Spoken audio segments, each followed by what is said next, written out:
अस्सलाम वालेकुम viewers, welcome to my channel. Viewers, आज की इस वीडियो में हम लोग बात करने वाले हैं सिस्टाइटिस के ट्रीटमेंट के बारे में। सिस्टाइटिस एक ऐसी बीमारी है जिसमें हमारे यूरिनरी ब्लैडर यानी पेशाब वाली थैली में इन्फ्लामेशन हो जाती है। तो व्यूवर्स, आज की इस वीडियो में हम लोग इसी के बारे में डिटेल में बात करने वाले हैं कि इसके काजेस क्या होते हैं, इसको कैसे ट्रीट कर सकते हैं और इसमें क्या क्या सिम्टम्स जो है वो आपको देखने को मिलते हैं। तो व्यूवर्स, सबसे पहले हम लोग बात करें कि सिस्टाइटिस है क्या। तो आपको यूरिनरी ब्लैडर के बारे में पता होगा कि जहाँ पर यूरिन स्टोर होता है और यूरिनरी ब्लैडर एक तरह से यूरिन को स्टोर करके रखता है ताकि हमें बार बार यूरिनेशन के लिए ना जाना हो। तो कई बार यूरिनरी ब्लैडर में इन्फ्लामेशन हो जाता है, स्वेलिंग हो जाती है, तो इसी को हम लोग सिस्टाइटिस बोलते हैं। ऐसी कंडीशन में आपको बार बार यूरिन करने जाना पड़ सकता है और आपके यूरिनरी ब्लैडर में दर्द होता है। वैसे आप समझ नहीं पाएंगे कि यूरिनरी ब्लैडर में कैसा दर्द होगा। तो अपेंडिक्स के ऊपर वाली साइड में आपको हल्का सा पेन होगा, लेकिन हाँ पेट में होगा,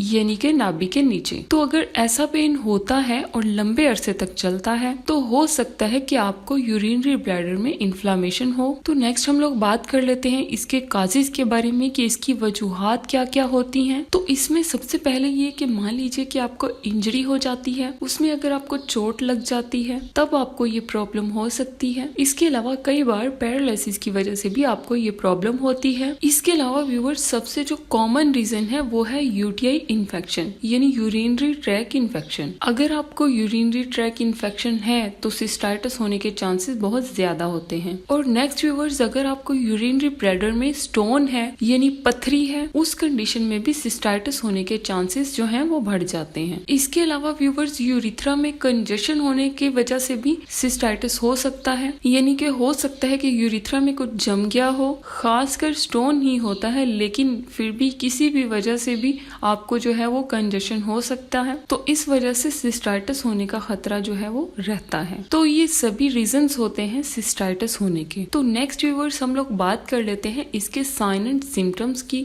कि इसकी वजह से हमें क्या क्या सिम्टम्स शो होते हैं। तो इसमें सबसे पहले ये कि अगर आपको यूरिनरी ब्लैडर में सिवियर पेन होता है, जैसे मैंने आपको बताया कि ये यानी लोअर एब्डोमेन के एरिया में आपको बहुत ज्यादा सिवियर पेन होगा और वो दर्द जो है वो बहुत ज्यादा हो, तो ये सिस्टाइटिस के सिम्टम्स हो सकते हैं। उसके सिम्टम्स में ऐसा ही होता है। इसके अलावा व्यूअर्स, आपको हाइपर यूरिनेशन होती है यानी बार बार पेशाब करने जाना पड़ता है। इसके अलावा आपके यूरिन में जलन हो सकती है यानी बर्निंग हो सकती है। और कभी कभी अगर आपके यूरिन में पस आ रहा है तो ये भी सिस्टाइटिस के सिम्टम्स में शो होता है। इसके अलावा व्यूअर्स, लोअर एब्डोमेन में पेन होता है और वो पेन आपको लंबे अरसे तक रहता है और ये पेन आपको बैक साइड पे भी होता है। तो इस तरह का पेन जो होता है उसमें भी आपको सिस्टाइटिस होने के चांसेस होते हैं, यानी कि यूरिनरी ब्लैडर में इन्फ्लामेशन के चांसेस होते हैं। तो नेक्स्ट व्यूअर्स, हम लोग बात कर लेते हैं इसके ट्रीटमेंट की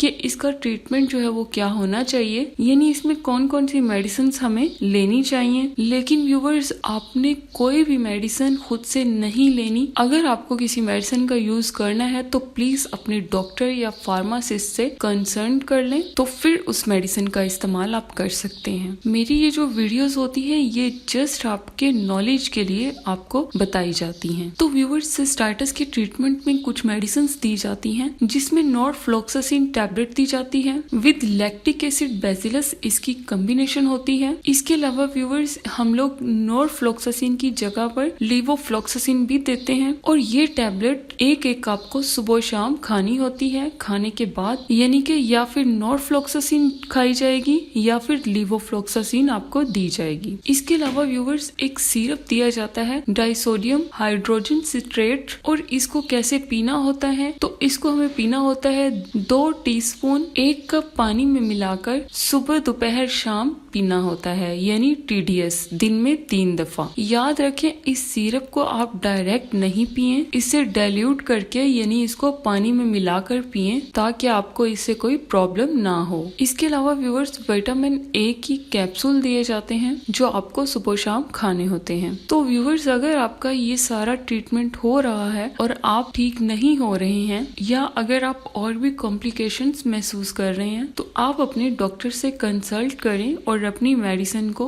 चेंज करवाएं। व्यूअर्स, हमें कुछ ऐसी बीमारियां होती हैं जिसमें हमें खुद से मेडिसिन नहीं लेनी चाहिए, बल्कि हमें डॉक्टर को दिखाना चाहिए, डॉक्टर से डायग्नोज करवाना चाहिए, उसके बाद हमें मेडिसिन का इस्तेमाल करना चाहिए जो हमें डॉक्टर लिख के दे। इस वजह से ध्यान रखें कि कोई भी मेडिसिन खुद से नहीं लेनी है। तो व्यूअर्स, ये थी हमारी आज की वीडियो। अगर आपको वीडियो अच्छी लगी हो, इंफॉर्मेटिव लगी हो या इससे आपको कुछ भी सीखने को मिला हो तो प्लीज अपने दोस्तों में शेयर करें, हमें कमेंट कर दें, वीडियो को लाइक कर दें और हमारा चैनल योर प्रो डॉक्टर को जरूर सब्सक्राइब कर लें ताकि मेरी हर नई आने वाली वीडियो आप तक बआसानी पहुंच सके। वीडियो को एंड तक देखने का बहुत शुक्रिया। अल्लाह हाफिज।